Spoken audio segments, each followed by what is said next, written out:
মুক্তিযোদ্ধা তিনি যিনি অস্ত্র হাতে যুদ্ধ করেছেন, বাকিরা সবাই মুক্তিযুদ্ধ সহায়ক।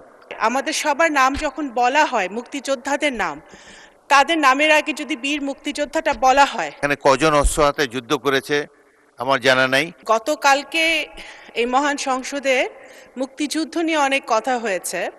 তারপরে আমার মনে হয়েছে যে যেহেতু এই সংসদে আমরা যারা আছি তারা মুক্তিযুদ্ধের চেতনা বিক্রি করি না, ধারণ করি।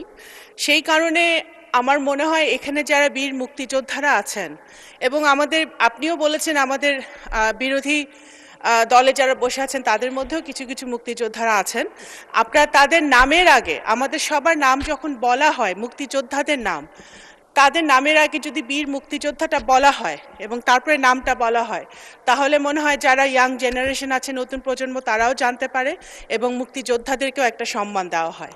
সংসদের ভেতরে যদি আমরা এটা চালু করি, সংসদের বাইরেও এটা আমরা বলতে পারবো, করতে পারবো। ধন্যবাদ।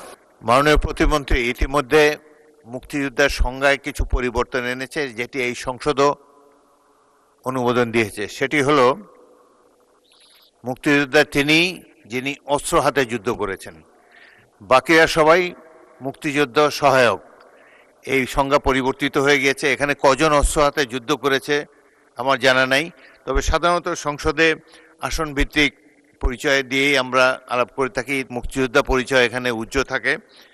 তবুও যদি শিওর হয়ে কারো সম্পর্কে যিনি অস্ত্র হাতে যুদ্ধ করেছেন, প্রকৃত মুক্তিযোদ্ধার সংজ্ঞার মধ্যে পড়েন, তাহলে সেভাবে তাকে উল্লেখ করার চেষ্টা করা হবে।